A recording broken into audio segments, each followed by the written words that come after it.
Welcome बच्चों। आज आपकी फिजिक्स का चैप्टर 1 का लेक्चर 4 है। ये सारे जो टॉपिक आपको दिख रहे हैं स्क्रीन पे, ये सारे डिस्कस हो चुके हैं और सिंपल प्रॉब्लम हम लोग डिस्कस कर रहे थे। तो अप टू क्वेश्चन नंबर 3 तक हो चुका था। क्वेश्चन 4 सिंपल प्रॉब्लम आप स्क्रीन पे नीचे देख रहे होंगे। On 120 kilometer track, a train travel 30 kilometer uniform speed and 30 kilometer per hour. ठीक है। How fast must train travel 90 kilometer so the average speed 60 kilometer. ये भी क्वेश्चन पिछले क्लास में हो चुका है। ठीक है।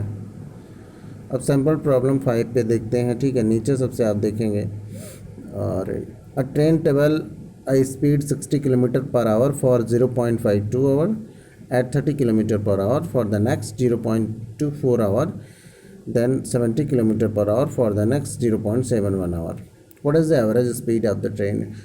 You are often known well known about average speed of train, average speed of any vehicle. The average speed is related to total distance travel and total time taken.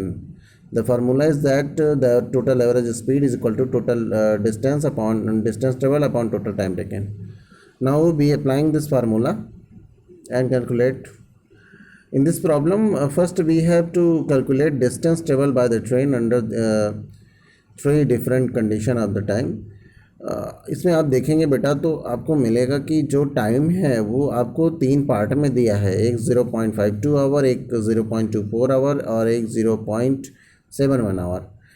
तो total distance travel upon total time taken से हमारा निकलेगा average speed, लेकिन total distance travel हमको यहाँ पे नहीं पता है। हम क्या करेंगे बेटा, हम इंडिविजुअल तीनों के केस को लेकर के हम इंडिविजुअल तीनों की डिस्टेंस निकाल के तीनों को ऐड करेंगे। ठीक है, जैसे पिछले क्वेश्चनों में करते हैं। तो अगर हम फर्स्ट कंडीशन लें तो उसमें स्पीड 60 किलोमीटर पर आवर की है और जो टाइम लग रहा है वो 0.52 है। ठीक है, तो speed equal to distance upon time, यानी कि पहली वाली जब जर्नी हुई या पहली जब 60 किलोमीटर पर आवर 0.52 आवर के लिए जब चली वो, उस समय कितनी डिस्टेंस रही होगी वो देखने के लिए speed equal to distance upon time. Speed 60 थी और टाइम कितना लगा था 0.52, तो इसकी डिस्टेंस निकल आई 31.2 किलोमीटर। ठीक है, यानी कि कोई भी स्पीड है तो और आपको टाइम पता है कि इतनी स्पीड से अगर 60 की स्पीड से कोई कार अगर 3 आवर के लिए ट्रेवल करती है तो 60 multiply by 3 that is 180 kilometre आपको निकल जाएगा। इसी तरीके से ये भी है। और फिर सेकंड जो आपका सेकंड केस है उसमें क्या कह रहा है बेटा, 30 किलोमीटर पर आवर की स्पीड है और 0.24 आवर के लिए मूवमेंट करती है। तो यहाँ पे भी हम डिस्टेंस निकाल लेंगे 7.2 kilometre. Then in the case third, इसी तरीके से आप केस थर्ड में 49.7 किलोमीटर पा जाएंगे। ठीक है, ये सारी चीज़ें कैलकुलेट करके मिल जाएंगी। अब आपको क्या निकालना है, टोटल डिस्टेंस ट्रेवल। तो जो टोटल डिस्टेंस ट्रेवल्ड होगी वो तीनों के केस में इंडिविजुअल जो अलग अलग डिस्टेंस आई होंगी उनके सम होंगी। तो वो 31.2 किलोमीटर, 7.2 किलोमीटर प्लस 49.7 किलोमीटर और टोटल डिस्टेंस हो जाएगी 88.1 किलोमीटर। और टोटल टाइम टेकन कितना होगा आपको क्वेश्चन में दिया है, उसके लिए आपको कैलकुलेशन करने की ज़रूरत नहीं है। आपको सिर्फ उसका एडिशन कर देना है 0.52, 0.24, 0.71 दैट इज़ 1.47 आवर। तो आप average speed equal to total distance travel upon total time that is 88.1 upon 1.47। आप इसको कैलकुलेट करेंगे तो 59.9 किलोमीटर पर आवर आपकी स्पीड आ जाएगी। अगर कुछ बच्चों को यहाँ पे हम देख पा रहे होंगे या आप अपनी जो है प्रॉब्लम नहीं बता पा रहे हो, लेकिन मैं समझ रहा हूँ कि 88.1 डिवाइडेड बाय 1. ठीक है, 1.47 ये आपकी जो कैलकुलेशन होगी कैसे होगी। तो बेटा मैं आपको जो रेगुलर रूल है वही बताऊंगा। ठीक है, शॉर्टकट मेथड आपको पहले नहीं बताऊंगा। जब रेगुलर रूल आप सीख जाएंगे तो शॉर्टकट जितने भी मेथड हैं आप सब सीख जाएंगे बहुत ही आसानी से। सबसे पहले हम देखेंगे बेटा कि लेफ्ट साइड से कितने पे डेसिमल है। तो यहाँ पे 2 पे है, यहाँ पे 1 है, तो मैक्सिमम 2 पे डेसिमल है। तो हम 100 यानी कि 100 से मल्टीप्लाई करेंगे तो ऊपर और नीचे के डेसिमल क्या होंगे, हट जाएंगे। ठीक है, तो ऊपर नीचे के डेसिमल हटेंगे तो ये हो जाएगा 88.1 जो है 8810 हो जाएगा, और नीचे आपका हो जाएगा बेटा 147। अब आप डिवाइड करा के इसको कैलकुलेट कर लेंगे। ठीक है, अब अगर कुछ कटता है तो आप काट सकते हैं, नहीं तो आप कैलकुलेट करके डिवाइड करा के आंसर ला सकते हैं। अब बात आती है बेटा वेलोसिटी की। हमने पिछली क्लास में चर्चा किया था कि डिस्टेंस और डिस्प्लेसमेंट, जैसे बेटा डिस्टेंस है और डिस्प्लेसमेंट है उसी तरीके से डिस्टेंस और डिस्प्लेसमेंट दो भाई आप मान सकते हो, और स्पीड और वेलोसिटी दो बहनें मान सकते हैं। तो स्पीड में total distance travel upon total time का कॉन्सेप्ट होता है, वेलोसिटी में जो डिस्टेंस है वो डिस्प्लेसमेंट बन जाएगी, तो total displacement upon total time. ठीक है, इससे आपकी क्या निकलेगी, वेलोसिटी निकलेगी। बात समझ में आई? यानी कि वेलोसिटी में हम क्या करेंगे, डिस्प्लेसमेंट को लाएंगे किसकी जगह पे, डिस्टेंस की जगह पे। अब डिस्प्लेसमेंट आया तो इसका मतलब यह है कि डिस्प्लेसमेंट क्या है, वेक्टर क्वांटिटी है, तो यानी कि वेलोसिटी भी वेक्टर क्वांटिटी होगी। और स्पीड क्या है, स्केलर क्वांटिटी है। इसकी स्पीड स्केलर क्वांटिटी और displacement vector quantity, sorry speed scalar quantity और वेलोसिटी वेक्टर क्वांटिटी है। ठीक, वेलोसिटी एक पर्टिकुलर डायरेक्शन के लिए होती है, स्पीड में डायरेक्शन से कोई लेना देना नहीं होता है। तो इसकी जो डेफिनेशन है वो velocity of object is the distance travelled by it per unit time in a given direction. एक पर्टिकुलर डायरेक्शन में वो ऑब्जेक्ट पर यूनिट टाइम में कितना मूव कर रहा है वो उसकी वेलोसिटी होती है। ठीक है, जैसे कोई कछुआ चलना शुरू किया और वो एक मिनट में 50 मीटर ईस्ट यानी कि पूर्व की ओर चला, तो उसकी वेलोसिटी होगी 50 metre per second towards east. ठीक है, ये इसका होता है। वेलोसिटी के साथ साथ आपको डायरेक्शन भी लिखने की ज़रूरत पड़ती है। आगे के पेज पे चलेंगे। ठीक है, तो वेलोसिटी इज इक्वल टू, आप देख रहे होंगे स्क्रीन पे, displacement upon time taken, v is equal to s upon t. ठीक है, और वेलोसिटी को स्मॉल v से डिनोट करेंगे, डिस्प्लेसमेंट स्मॉल s से। ठीक है, और टाइम स्मॉल t से। ठीक है, डिस्प्लेसमेंट को कहीं d से भी रिप्रेजेंट कर देते हैं कुछ बुक्स में, तो आपको घबराने की ज़रूरत नहीं है। ठीक है, फिर आती है बेटा जिस तरीके से स्पीड के बाद आपने यूनिफॉर्म स्पीड पढ़ा, वैसे ही आपको वेलोसिटी के बाद यूनिफॉर्म वेलोसिटी पढ़ाएंगे।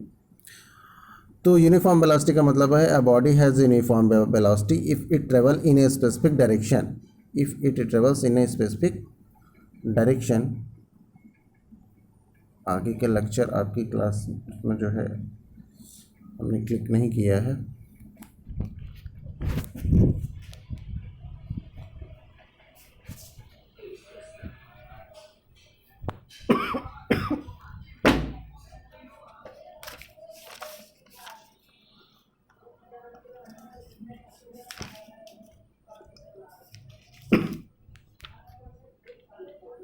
Uniform velocity. ठीक है, और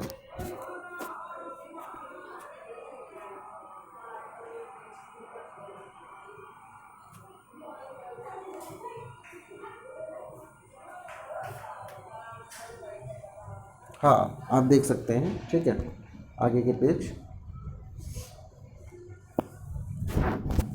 सॉरी फॉर इनकन्वीनियंस। अब यानी कि यूनिफॉर्म वेलोसिटी का मतलब क्या है कि अगर कोई भी ऑब्जेक्ट एक पर्टिकुलर डायरेक्शन में, ठीक है, a body has uniform velocity if it travel in a specific direction in a straight line and moves over equal distance in equal interval of time. यानी कि कोई भी अगर सीधी रेखा में, स्ट्रेट लाइन में अगर कोई भी ऑब्जेक्ट मूवमेंट कर रहा है और वो पर यूनिट टाइम में पर यूनिट डिस्प्लेसमेंट क्या कर रहा है, रिटेन कर रहा है, पर यूनिट टाइम में पर यूनिट डिस्प्लेसमेंट को रिटेन कर रहा है, तो हम उसको कह देंगे कि बेटा ये क्या है, यूनिफॉर्म वेलोसिटी। लेकिन हमने एक बात आपको ज़बरदस्ती कहा कि ये स्ट्रेट लाइन में मूवमेंट होनी चाहिए, सीधी एकदम मूवमेंट होनी चाहिए। इसका क्या कारण है?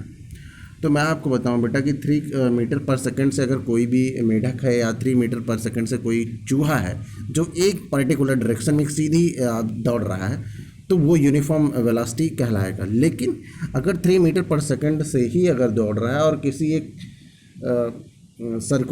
सर्किल के एक सर्किल के एक सरकमफ्रेंस है, ठीक है, सर्किल का जो है सरकमफ्रेंस है, तो या कोई भी एक रिंग टाइप से अगर कोई भी स्ट्रक्चर है, मान लीजिए कोई एक सर्कुलर पाथ है, मैं बता रहा हूँ, मान लिया कोई एक सर्कुलर पाथ है, ये सर्कुलर एकदम सर्कुलर ही है, इस पे कोई ऑब्जेक्ट अगर यहाँ से मूवमेंट स्टार्ट करता है और यहाँ से पूरा एक मूवमेंट करता है, 2 मूवमेंट करता है, और उस दौरान जो है उसकी जो वेलोसिटी है वो 3 मीटर पर सेकंड ही रहती है, तो वो यूनिफॉर्म वेलोसिटी नहीं कंसीडर की जाएगी। क्यों? क्योंकि वो स्पेसिफिक डायरेक्शन में होनी चाहिए, एक डायरेक्शन में होनी चाहिए।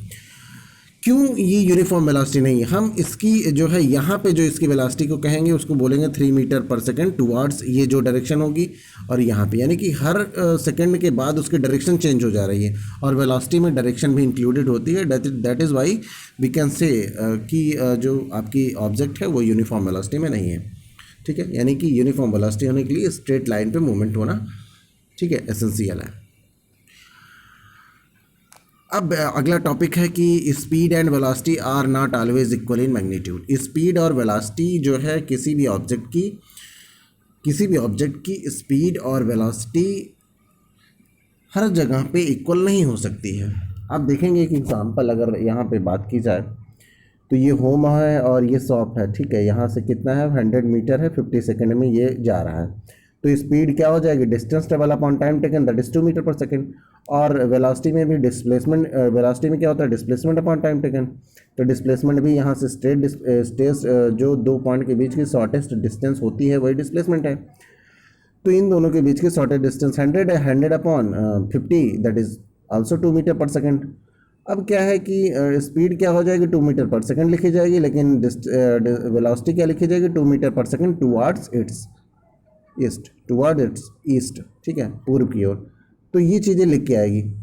तो ये कंडीशन एक है कि हाँ चलो ठीक है, स्पीड और वेलोसिटी मैग्नीट्यूड में दोनों इक्वल हैं, लेकिन ऐसे सभी केसेस में हो जाए ये ज़रूरी नहीं है। मैं इसके लिए अलग से एग्जांपल आपको दिखा रहा हूँ, ठीक है। अब आज बात आती है बेटा ये जो बच्चा था वो अपने घर से शॉप यानी दुकान तक गया 100 मीटर और वापस आया 100 मीटर, ठीक है, अपने घर पे तक पहुंच गया, नहीं दुकान गया, शॉप पे गया और शॉप से जो भी कुछ खरीदना था या जो कुछ भी करना था उसके बाद वापस अपने घर पे आ गया। अब अगर बात की जाए स्पीड की तो distance travel upon time taken, तो ये बच्चा कितनी डिस्टेंस को ट्रेवल किया है बेटा, ये ट्रेवल किया है बेटा 200, तो यहाँ से जो है वन सेकेंड, ये बच्चा यहाँ अपने होम से और शॉप तक गया तो 100 मीटर क्या किया, ट्रेवल किया, और शॉप से घर आया तो 100 मीटर ट्रेवल किया। तो जो स्पीड निकलेगी distance travel upon time taken, तो डिस्टेंस आपकी ट्रेवल हुई कितनी 200 मीटर और टाइम 100 सेकंड का अगर लग रहा है, ठीक है, तो वो कितना हो जाएगा 2 मीटर पर सेकंड। लेकिन वेलोसिटी की बात की जाए तो वेलोसिटी होती है डिस्प्लेसमेंट, और डिस्प्लेसमेंट क्या होती है इनिशियल और फाइनल पोजीशन की शॉर्टेस्ट डिस्टेंस। तो अगर वो बच्चा होम से चला है और अपने होम पे फिर आ गया, शॉप से दुकानदारी करके खरीदारी करके फिर घर पे पहुंच गया, तो इनिशियल पॉइंट उसका घर था जहां से शुरू किया था और फाइनल पोजीशन क्या है उसका घर ही है, यानी कि उस दोनों पॉइंट उसका सेम है, एक ही जगह पे लाई कर रहा है, इसलिए दोनों के बीच की डिस्टेंस क्या होगी, इनिशियल और फाइनल पोजीशन दोनों एक ही जगह है, तो उसकी डिस्टेंस जो होगी वो 0 होगी और वही डिस्प्लेसमेंट होगी। इसलिए वेलोसिटी इक्वल टू जब करेंगे डिस्प्लेसमेंट अपॉन टाइम टेकन तो वो हो जाएगा 0 अपॉन टाइम टेकन हो जाएगा 100, that is 0 metre per second. यानी कि अगर बच्चा यहाँ से घर से जो है स्कूल जाता है, स्कूल से फिर घर आता है, तो उसकी स्पीड तो कुछ ना कुछ होगी, लेकिन जब घर पहुँच जाता है तो वो वेलोसिटी इसकी 0 मानी जाएगी, क्योंकि इनिशियल और फाइनल पोजीशन इसकी 0 है। आप यहाँ से बेटा ट्रेवलिंग स्टार्ट करिए, इलाहाबाद घूम के फिर अपने घर पे आइए, तो स्पीड जो होगी वो क्या होगी, जितनी आपकी कार जितनी ट्रेवल की है वो टोटल डिस्टेंस अपॉन जितना टाइम लगा है वो डिवाइड करा देंगे तो आपकी स्पीड निकलेगी। लेकिन वेलोसिटी क्या होगी डिस्प्लेसमेंट, यानी कि इनिशियल शुरू कहाँ की है आपने अपने घर से, फाइनल कहाँ पोजीशन है आपकी घर की है, घर से शुरू किया, घर पे पहुंच गए, यानी कि इनिशियल और फाइनल पोजीशन के बीच की जो शॉर्टेस्ट डिस्टेंस है वही डिस्प्लेसमेंट है, और वो ज़ीरो हो जाने के कारण आपकी वेलोसिटी ज़ीरो हो जाती है। ठीक है, तो ये बहुत ही माइन्यूट सा डिफरेंट है। आपको हमेशा अपने कॉन्सेप्ट को इसमें जो है अच्छे से बना के रखना है अपने दिमाग में कहीं इसमें, ठीक है, आपको भूलना नहीं, क्योंकि न्यूमेरिकल में बच्चे पढ़ते स्पीड हैं और लगाते वेलोसिटी हैं, पढ़ते वेलोसिटी हैं, लगाते स्पीड है, तो ये गलती आप ना करें। आगे देखेंगे बेटा, तो a car travel a distance 200 kilometre from Delhi to Ambala toward north in 5 hour, calculate speed velocity of the car this journey. ठीक है, एक कार है बेटा, वो 200 किलोमीटर दिल्ली से अम्बाला जाती है, किधर, टुवर्ड्स नॉर्थ की ओर, एंड इन 5 आवर, 5 घंटे में, यानी कि डिस्टेंस कितनी ट्रेवल की रहा है, 200 किलोमीटर, और क्या कहते हैं टाइम कितना है, 5 आवर। तो आपको कैलकुलेट करना है स्पीड और वेलोसिटी। तो स्पीड हो जाएगा 200/5, that is 40 kilometre per hour, क्योंकि distance travel upon time taken होता है, और जो वेलोसिटी होगी वो डिस्प्लेसमेंट अपॉन टाइम टेकन है। तो डिस्प्लेसमेंट क्या है, 200 किलोमीटर टुवर्ड नॉर्थ, और ये अपॉन 5, तो यहाँ पे भी 40 किलोमीटर टुवर्ड्स नॉर्थ है। यहाँ पे बेटा जो किसी भी फिजिकल क्वांटिटी के मैग्नीट्यूड और उसकी डायरेक्शन, ठीक है, अगर स्केलर क्वांटिटी है तो डायरेक्शन नहीं होगी, और वेक्टर है तो डायरेक्शन होगी। तो स्पीड की जो भी मैग्नीट्यूड आई वो 40 आई, और वेलोसिटी की भी मैग्नीट्यूड कितनी है, 40 है। तो यानी कि दोनों जगह पे मैग्नीट्यूड सेम है। ये हो सकता है कब, ठीक है, अभी आपने अभी रिसेंट ही पढ़ा कि अगर जर्नी आपकी स्ट्रेट लाइन में हो रही है तो ये कंडीशन हो सकती है कि स्पीड और वेलोसिटी दोनों सेम हो, ठीक है। लेकिन यहीं पे कह देता कि वहाँ से अगर ये कार जो है नॉर्थ से होके फिर ईस्ट गई तो वो शॉर्टेस्ट डिस्टेंस आप कैलकुलेट करते, वो आगे के क्वेश्चन में आप पढ़ाएंगे। क्वेश्चन सेकंड है बेटा, a bus covers a distance 250 kilometre from Delhi to Jaipur towards west in 5 hour, ठीक है, in the morning, and return to Delhi in the evening covering the same distance 250 kilometre in the same time 5 hour, average speed average velocity आपको निकालनी है। यानी कि 250 kilometre Delhi से जयपुर गई 5 घंटे में, और शाम को वही उतनी ही जो है किलोमीटर 250 किलोमीटर वापस आ गई, कहाँ पे, फिर से दिल्ली में पहुंच गई। तो जो एवरेज स्पीड और एवरेज वेलोसिटी है, तो एवरेज स्पीड में total distance travel upon total time taken, total distance travel कितनी, 250 गई, 250 आई, 250 मतलब दिल्ली से जयपुर, और 250 जयपुर से दिल्ली, 250 + 250, और टाइम कितना 5 आवर जाने में लगा, 5 आवर आने में, तो 500/10 that is 50 kilometre per our. और एवरेज वेलोसिटी की बात की जाए तो total displacement upon total time, तो जाते समय 250 गई और वापस आते समय 250 आई। तो ये यानी कि इनिशियल और फाइनल पोजीशन उसकी दोनों एक ही जगह हो गई, यानी कि जहाँ से चली थी वहीं आके पहुँच गई। उस टाइम कितना है उसका डिस्प्लेसमेंट हुआ, 0, तो 0/10 that is 0 kilometre per our, ठीक है। अगले टॉपिक में हम चर्चा करेंगे एक्सेलरेशन की। एक्सेलरेशन का मतलब क्या है कि हम अपने गाड़ी की स्पीड या वेलोसिटी को जब बढ़ाते हैं घटाते हैं, वो एक्सेलरेशन होता है। बढ़ाने को एक्सेलरेशन, घटाने को रिटार्डेशन या डी एक्सेलरेशन करेंगे, वो अगले क्लास में डिस्कस किया जाएगा।